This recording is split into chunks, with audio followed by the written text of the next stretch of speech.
বাংলাদেশে মা এবং শিশুর পুষ্টির অবস্থা নিয়ে এবং আমাদের সাথে আছেন ডক্টর এস কে রায়। চলুন আমরা শুনি। বিরতির আগে আমরা খুব সুন্দরভাবে আপনি বললেন কিভাবে 6 বার খাবার দেওয়ার কথা মাকে। তো মার তো খাবারের কথা শুনলাম, এখন শিশুদের আপনি যেটা বললেন, আপনি যেহেতু ব্রেস্ট ফিডিং ফাউন্ডেশনের চেয়ারপারসন, ব্রেস্ট ফিডিং নিয়ে আমরা একটু জানতে চাই আপনার কাছে যে এই যে 6 মাস এক্সক্লুসিভ, মানে শুধুমাত্র বুকের দুধ দেয়া, এটার আসলে ইম্পর্টেন্সটা কি? অনেকেই এটার সাথে দেখা যায় যে একটু পানি দেয়, আবার মাঝে মাঝে কেউ কেউ একটু আলগা হয়তো বা কোনো বাইরের দুধ দিচ্ছে, তো এটা দিলে ক্ষতি কি? Thank you. অনেকেই কিন্তু বয়স্ক মানুষেরা বলে যে না, পানি দিতে হবে, পানি দিলে কিছু হবে না, তো ক্ষতিটা কোথায়? কভার করব। আপনি যখন সুযোগ দিলে আমি তিনটা জিনিসই একসাথে বলি। যে আমি যদি জন্মের 1 ঘন্টার ভিতরে মায়ের বুকের দুধ দেই, তাহলে এই দেশে 52,000 শিশুর জীবন রক্ষা হবে। কেন? যে নিওনেটাল মর্টালিটি, 1 মাসের ভিতরে যেসব শিশুরা মারা যায় তাদের শতকরা 31% মৃত্যু থেমে যাবে, কমে যাবে। এটা একটা বিরাট বেনিফিট। এরপরে আমি এই মাকে বলবো যে 24 আওয়ার্সের ভিতরে, 24 ঘন্টার ভিতরে উনি বুকের দুধ ছাড়া আর কিছু দেবেন না। এই একমাত্র এইভাবে খাওয়াবেন 6 মাস পর্যন্ত পূর্ণ। সেক্ষেত্রে আমার কিছু কথা আছে। প্রথম 24 থেকে 48 ঘন্টা কিন্তু ব্রেস্ট মিল্ক অতটা হয় না। আমরা যে সমস্যাটায় ভুগি, বিশেষ করে দেখা যায় যে যারা গার্জিয়ান লেভেলে, তারা কিন্তু খুব অস্থির হয়ে যায়। হয়তোবা সেই সময় জাস্ট কোলেস্ট্রাম শাল দুধটা থাকে, কিন্তু তারা চায় যে অনেক ফ্লো, সে সময় থাকে না। তো এই সময়টাকে কিভাবে ম্যানেজ করা যায়? ওইটা একটা জিনিস, আমার তথ্যটা আমার গার্জিয়ান বা অভিভাবকদের দেওয়া দরকার, যে শাল দুধ বা কোলেস্ট্রাম যেটা ঘন আঠার মতো, ওইটা ভিতরে খাদ্য শক্তি খুব প্রচুর থাকে এবং ওই সময় বাচ্চার আর প্রয়োজন থাকে না। এই জন্য জন্মের সময় বাচ্চার পেটও থাকে একটা ছোট মার্বেলের মতো ছোট। তো ওইটা কনসেন্ট্রেটেড যদি আমরা পানি মিশাই তা অনেক দুধ হবে, 1 লিটার দুধ হতে হয়ে যাবে বা আধা লিটার দুধ হয়ে যাবে। সুতরাং ওটা ওই রকম, যেমন আমরা যখন দুধ জাল দিতে দিতে এটাকে যখন আমরা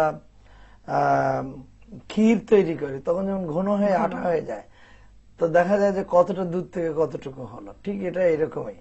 তো সুতরাং ওই কোলেস্ট্রাম যেটা পায় ওতে বাচ্চার মিটে যায় এবং এই সময় টানাইতে থাকলে দুধের ফ্লো চলে আসে, এমনি চলে আসে। কিন্তু যদি আমরা বাচ্চাকে না টানাইতে থাকি তাহলে দুধ আসবে না। টানার মধ্যে দুটো জিনিস আমি বলবো। একটা হলো যে বাচ্চার মুখের ভিতরে বোটা এবং কালো অংশ সম্পূর্ণ দিতে হবে মায়ের বুকের দুধের।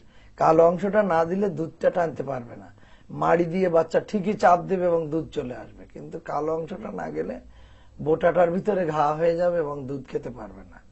এই এক সমস্যা।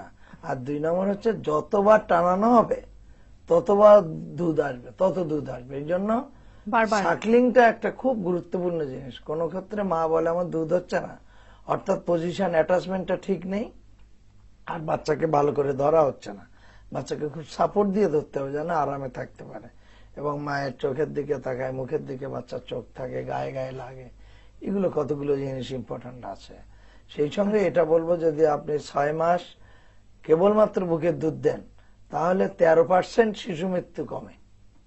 আচ্ছা, যেটা চাইল্ড মর্টালিটি কমে, 31% আমাদের নিওনেটাল মর্টালিটি রেট 1 মাসের ভিতরে মৃত্যু কমে 3 ভাগের 1 ভাগ কমে যায়। আর শিশু মৃত্যুর ভিতরে 13% কমে হলো 6 মাস বুকের দুধ একমাত্র দিলে। আর 6 মাসের পরে ঘরে তৈরি ঠিকভাবে সব রকমের খাবার, অর্থাৎ আমিষ, শক্তি বা তেল এবং শর্করা, শাকসবজি, ভিটামিন, মিনারেল, যেগুলো দিলে পরে আরো 6% কমে যাবে, অর্থাৎ 19 ভাগ শিশু মৃত্যু কমে যাবে খাবারের মাধ্যমে।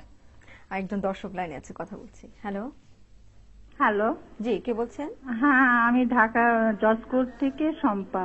জি, শম্পা, আপনার বয়স বা বাচ্চার বয়সটা আমাদের বলে। বাচ্চার আমার বয়স 25, বাচ্চার বয়স 3 মাস। জি। তো প্রি ম্যাচিউর বেবি। ও হবার পর ইনকুবেটরি সেন্ট্রাল হসপিটালে ছিল। কয় মাসে হয়েছিল আপনার বাচ্চা? কত উইকস, কত সপ্তাহে হয়েছিল? 8 মাসে হয়েছিল। আচ্ছা, 8 মাসে। হ্যাঁ, জি। তো এখন ওর ওজন 3 কেজি। আচ্ছা, 3 কেজি। কিছুদিন বুকের দুধ খেলো, বুকের দুধ খাওয়ার পর ওর পেট মানে হচ্ছিল না, তো ডাক্তারকে দেখানোর পর নান ওয়ান দুধ দিয়েছে করতো, সেটা খাচ্ছে। কিন্তু খেতে গেলে এদিকে ওর হার্টে 2টো ফুটো আছে, সেটারও দেখানো হয়েছে, তারপর ইকো করা হয়েছে। এখন ওর দুধ খেতে গেলে মানে বুকের দুধ এবং ফিডারের দুধ খেতে গেলে যেটা মানে বাংলা ভাষায় আমাদের বাঙালিরা বলে যে তালুতে উঠে যায়, আচ্ছা বা শ্বাসনালীতে ঢুকে যায়, ওকে কোনো মতেই খাওয়ানো যাচ্ছে না।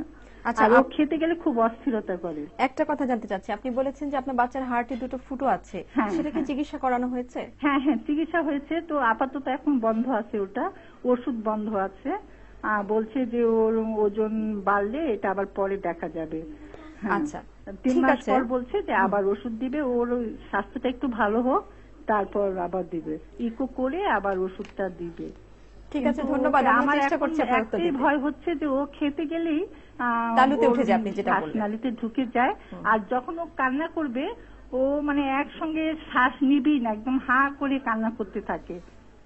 ঠিক আছে, আমরা দেখছি আপনার কি উত্তর দেওয়া যায়। বাচ্চার বয়স 3 মাস এবং 3 কেজি ওজন।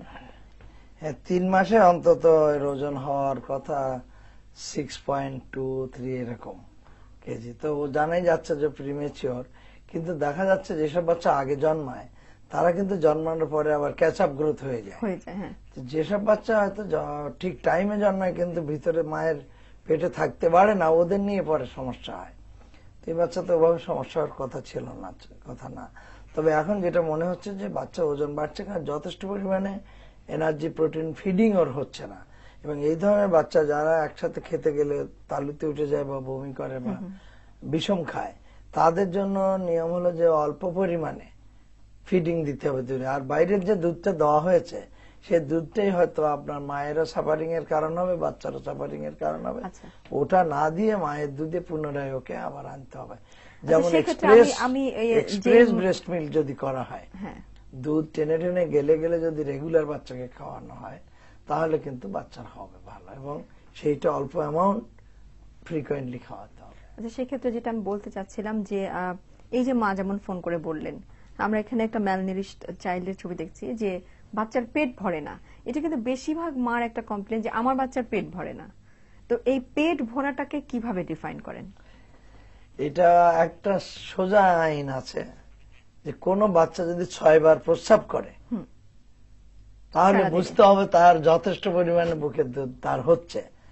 আর একটা জিনিস হচ্ছে পেট ভরা না ভরা, বাচ্চা নানা কারণে কাঁদে, সেই কারণগুলোকে সব খাবার কারণ হিসেবে মনে করলেই মনে হবে যে পেট ভরে না। এটা সেই জন্য ওই জিনিসগুলো মাকে খেয়াল রাখতে হবে। আর হচ্ছে তার ওজন, বয়সের তুলনায় ওজন। এই যে ম্যালনারিড বাচ্চা আমরা দেখলাম, এর আগের ছবিটা একটু দেখি, আমরা তো হসপিটালে এই বাচ্চা চিকিৎসা হচ্ছে ম্যালনারিস্ট, এবং এই বাচ্চা ভালো হয়ে গেছিল আমাদের মনে আছে। এবং আমরা হসপিটালে তার যে যখন যার যা প্রয়োজন, যেমন মা একটু আগে বললেন, ওই বাচ্চাটাও এখন একজন চাইল্ড স্পেশালিস্টের কাছে নেওয়া বা হসপিটাল নিয়ে দেখা যে তার অর্গানের ভিতরে কোথাও আছে কিনা, প্যালেট, হার্ট প্যালেট, কোন ক্লেপ প্যালেট আছে কিনা, এগুলো দেখতে হবে। তো এই বাচ্চাগুলোর মৃত্যুর ঝুঁকি খুব বেশি। তার কারণ তার যে কোনো ইনফেকশন যখন হয়, অন্য রোগ জীবাণু আক্রমণ করে, তখন তার কিছুতেই প্রতিরোধ করতে পারে না। ওই যে বাচ্চা বয়সের তুলনায় ওজন কম, তার অর্থ অপুষ্টি। অপুষ্টির অর্থ হচ্ছে ভিতরে প্রতিরোধ ক্ষমতা কম। এই চিত্রটা দেখেন, যে এটা আমরা করেছিলাম 1983 সালে, এখন থেকে অনেক বছর হলো, এবং আমরা মতলবে করেছিলাম। হসপিটাল থেকে যারা বাড়ি গিয়েছিল সেই সব বাচ্চাদের দেখলাম যাদের পুষ্টি অবস্থা ভালো তাদের মৃত্যুই হয়নি, 1010 জন মারা গেছে। আর যাদের পুষ্টির অবস্থা খারাপ ছিল বাড়ি যে, তারা 3 মাসের ভিতরে তারা শতকরা 1140 জন মারা গেছে, অত 14 গুণ বেশি মৃত্যুর ঝুঁকি। এবং এই ঝুঁকিটা কিন্তু আমরা 30 বছর আগে দেখেছি। আবার ইদানিং কালে আমরা বড় জরিপ করে দেখেছি সারা দেশ জুড়ে যে তীব্র অপুষ্টির বাচ্চা 4 গুণ মৃত্যু বেশি আমাদের দেশে। তার কারণে এখন আপনার সাপোর্ট অনেক ভালো পায়, তখন সাপোর্ট অত পেত না। এই স্টাডিটা আরো 3 বছর আগে হয়েছিল, ওই একই চিত্র। সে যদি একটা মধ্যম শ্রেণীর মৃত্যু পুষ্টিতে আসে, তখন অন্তত মৃত্যুর ঝুঁকি চট করে কমে যায়, বাকি ডেভেলপমেন্ট কিন্তু হয় না। আচ্ছা, আমি একটা জিনিস জানতে চাচ্ছিলাম যে আপনি তো আমাদের দেশে যে জিঙ্ক, যেটা এখন অনেক বেবি জিঙ্ক নামেও পরিচিত, যে ডায়রিয়ার পরে একটা করে ট্যাবলেট 10 দিন দিতে হয়, এই উদ্ভাবনের সাথে আপনি জড়িত। তো এই জিঙ্ক কেন খাওয়াবে? এটা আমি 85, 86, 87, 88, 90 এই 5 বছর এটার উপরে গবেষণা করেছি। এটা আমার ডক্টরেট প্রজেক্ট ছিল তখন। আমরা অ্যানিমাল এক্সপেরিমেন্ট করে দেখলাম যে ইলেকট্রোলাইট ট্রান্সপোর্ট জিঙ্কে খুব ভালো। তখন আমরা হিউম্যানে গেলাম এবং আইসিডিডিআরবির হসপিটালেতে 2 সিরিজে স্টাডি করলাম, অ্যাকিউট ডায়রিয়া, পারসিস্টেন্ট ডায়রিয়া, এবং দুটোতেই একই ধরনের রেজাল্ট আসলো। তখন আমি খুব হলো। তারপরে আমি কমনওয়েলথ কনফারেন্স এবং অনেক বিশাল বিশাল কনফারেন্সে এগুলো প্রেজেন্ট করলাম এবং শত শত প্রশ্ন এবং চ্যালেঞ্জ এসব ছিল। সবাই আবার এগুলো করলো, করার পরে দেখা যাচ্ছে আমার থেকেও ভালো রেজাল্ট পাচ্ছে তারা। যাই হোক, এরপরে WHO এটাকে এগ্রিড করে দিল যে ডায়রিয়াতে দেওয়া হোক। আমরা যেগুলো পেয়েছিলাম, ডায়রিয়া কালীন যখন আমরা বাচ্চাদের জিঙ্ক দিলাম, দেখলাম মা বলছে যে আমার বাচ্চার ক্ষুধা বেড়ে গেছে, খাচ্ছে ভালো হয়ে গেল, তো সে ভালো খাচ্ছে। তারপরে দেখলাম ওই বাচ্চাগুলো ও লম্বায় বেড়ে গেছে। বাড়ি যেয়ে তারা বাড়িতে যা 3 মাস পর আমরা মাপলাম, দেখি যে উচ্চতা বেড়ে গেছে সবগুলো। যাদের জিঙ্ক দেওয়া হয়নি তাদের তুলনায় ওদের উচ্চতা বেড়ে গেছে। এই দুটো জিনিস খুবই ভালো পাওয়া গেল। তারপরে দেখলাম যে ডায়রিয়া অন্তত একদিন আগে 25 প্রায়, মানে 1/4 টাইম আগে ভালো হয়ে গেল, একদিন আগে বাড়ি গেল বাচ্চাগুলো। তারপর যখন আমরা স্টুলের পরিমাণ মাপলাম যে তার পায়খানা কতটা হলো, সেটাও দেখা গেল বিরাট পরিমাণে কমে গেছে, 1/3 প্রায় 3/1 কমে গেছে। এই বেনিফিট গুলো দেখে আমরা আরো লোকজনে করলো, সবগুলো মিলে রেজাল্ট একসাথে করে আমরা WHO কে বললাম এটা করার জন্য। এই যে জিঙ্কের যে বেনিফিট, আরো বেনিফিট হচ্ছে ইমিউনিটি বা রোগ প্রতিরোধক ক্ষমতা তৈরি করা। আমি বুড়ো মানুষদের যে জিঙ্ক কি শরীরে, এই যে আপনি বললেন যে বাচ্চাদের যে ডায়রিয়া ইউজ করা হয়, এছাড়া কি নরমালি বাচ্চাদেরকে দেওয়া যায় বা এটা দেওয়া যায়? ওই যে বাচ্চারা পুষ্টিগত অবস্থা ভালো না, প্রত্যেককেই দিলে হেল্প করবে। আচ্ছা, মানে অপুষ্টিতেও জিঙ্ক ভালো? অপুষ্টির বড় চিকিৎসায় জিঙ্ক মাসল তৈরি করে, হার্ট তৈরি করে এবং 100-200-র উপরে এনজাইম তৈরি করে বডিতে, যে এনজাইম গুলো না হলে অন্য বায়োকেমিক্যাল অ্যাকশন গুলো হয় না। তো আমাদের দেশের খাদ্যে জিঙ্ক কম এবং জিঙ্ক পাওয়া যায় দস্তা, পাওয়া যায় আর সামুদ্রিক মাছগুলোতে পাওয়া যায় বেশি। তারপরে আপনার রেড মিট যেগুলি, আমি বলি বাচ্চাদের অপুষ্টি বাচ্চাদের বিফ দেওয়া হোক, বিফ, মাটন, এগুলোতে ভালো মিট, এবং মাগুর মাছে যেগুলো আপনি বেশি লাল ব্লাড দেখবেন, হিমোগ্লোবিন, ফুডগুলোর ভিতরে যেটা আয়রন বেশি সেটা জিঙ্ক বেশি, এরকম দেখা যায়। আনফরচুনেটলি ভেজিটেবল গুলোতে যে জিঙ্ক থাকে সেটা ওর ফাইটেট ফসফেটে বেশি, এটা শরীরে আসতে দেয় না। আটাতেও যথেষ্ট বেশি কিন্তু শরীরে আসে না, চাইলে খুব কম, দুধে খুব কম, কিন্তু মায়ের দুধে যা জিঙ্ক থাকে সবটা বডিতে চলে আসে। আমি যদি বলি যে আমাদের আরেকটা সিভিয়ার জিঙ্ক ডেফিসিয়েন্সি হলে কিন্তু বাচ্চা কাচ্চা হয় না। আচ্ছা, মানে এবং অ্যানিম্যাল জগতে বেশিরভাগ টেরাটোজেনেসিস বা এই রিপ্রোডাক্টিভ হেলথের উপরে জিঙ্কের বিরাট রোল আছে। অ্যাথলেট যারা দৌড়ায় তাদের মাসেল ডেভেলপমেন্টের জন্য তারা জিঙ্ক খায়, ওটা তো রোল আছে। বুড়োদের জন্য যদি আপনি দেন, তাদের এই ঠান্ডা লাগাটা কমে যাবে, ভাইরাস অ্যাটাকটাও কমে, মানে রোগ প্রতিরোধ ক্ষমতাটা যেহেতু বাড়িয়ে দেয়।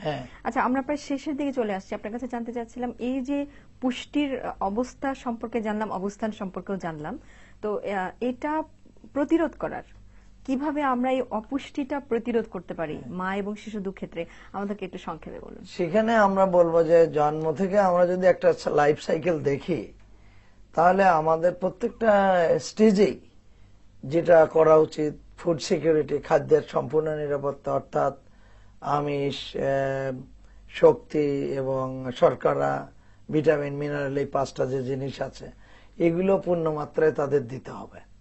এবং ফুড সিকিউরিটি মানে সারা বছরই যেন সে পায়, বাচ্চা হোক, মা হোক, যাই হোক, সেটা দেবে কে? এখন পারিবারিক দারিদ্রতা অনেক সময় এটার একটা বাদশা দেয় এবং সেটা বেশিরভাগ আমাদের দেশে আমরা জানি। কিন্তু যদি আমরা এই নলেজটা দিতে পারি, ক্যাম্পেইন করতে পারি, সারা দেশ জুড়ে বলতে পারি যে কার কি প্রয়োজন, কেন কিশোরীর খাদ্যের প্রয়োজন, কেন শিশুদের খাদ্যের প্রয়োজন, কেন গর্ভবতী মায়ের প্রয়োজন, সেটা তাহলে আর একটু হায়ার লেভেলে তারা বুঝবে। এবং সরকারি যে প্রোগ্রামগুলো আছে প্রতিরোধের জন্য, যেমন টিকা, ভ্যাকসিন, ইনজেকশন আছে, তেমনি কিন্তু পুষ্টি শিক্ষার জন্য আমাদের মাননীয় প্রধানমন্ত্রী এবারের ঘোষণা